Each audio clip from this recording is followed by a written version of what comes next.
Welcome to another deep dive.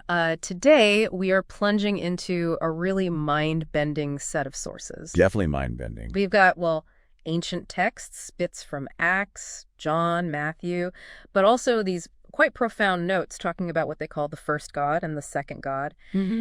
And just for context, in these specific texts, the first God usually points to God the Father, and the second God seems to be the pre-existent Christ. Right. And together they give this, unique angle on creation, destiny, Yeah, divine purpose, really. exactly. So our mission, I guess, is to unpack this pretty astonishing idea from these sources that some huge events weren't just, predicted. Right, not just foreseen. No, but actually predetermined. Yeah. Locked in before time even kicked off. Wow. So it's not just about what happened, but digging into the why it was all part of this, vast ancient plan. Yeah. The intentionality behind it all. Oh, okay. Let's unpack that core idea then. The sources, they say the second God made this extraordinary choice. Yeah, pivotal is the word. To come to a state they describe as Hades as Adam. Right, Hades is Adam.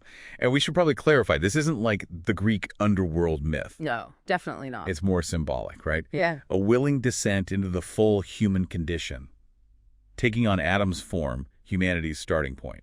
With the ultimate aim being the cross. Exactly, a voluntary sacrifice. It reminds me of John 10, the Father loves me because I lay down my life. I have authority to lay it down and authority to take it up again. That authority piece is key. Mm-hmm. But what's really fascinating, I think, is the sheer scale of this predetermination. How so? Well, these sources tell us the first God and second God planned the cross before creation. Before anything existed. That's what they suggest. The act of creation itself supposedly started with the cross as its, endpoint, its completion. So that means when beings like Hela and Adam show up, their destiny, the whole game plan, it's already set. Pretty much. Already locked in. And you see hints in Matthew 26, do you think I cannot call my Father? Ah, yeah. Implying God alone controls the timing, the how. Exactly.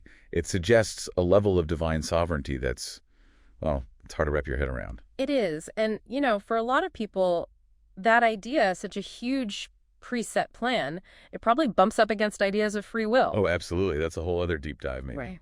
But sticking with these sources for now, beyond how it was set up, what were the specific intentions? Why did the second God need to come as a creature and do all this? Well, the sources actually give quite a list, specific goals. Huh? Things like inheriting God's name as a creature, which is interesting. Revealing God's glory fully. And crucially, to prove God's love. Prove it. That's powerful. The idea that divine love needed that kind of demonstration planned before time. It is thought-provoking, isn't it? Yeah. Wow. What else? Were there other big cosmic aims tied into this whole pre-planned mission? Yes. The text mentions saving the first Adam, representing humanity. Got it. Also proving God's justice, showing the commandments were true, exposing Satan's evil. Quite the list. It goes on. Judging offenders, perfecting the free will of creatures, interesting given what you said earlier, and ultimately annihilating sin.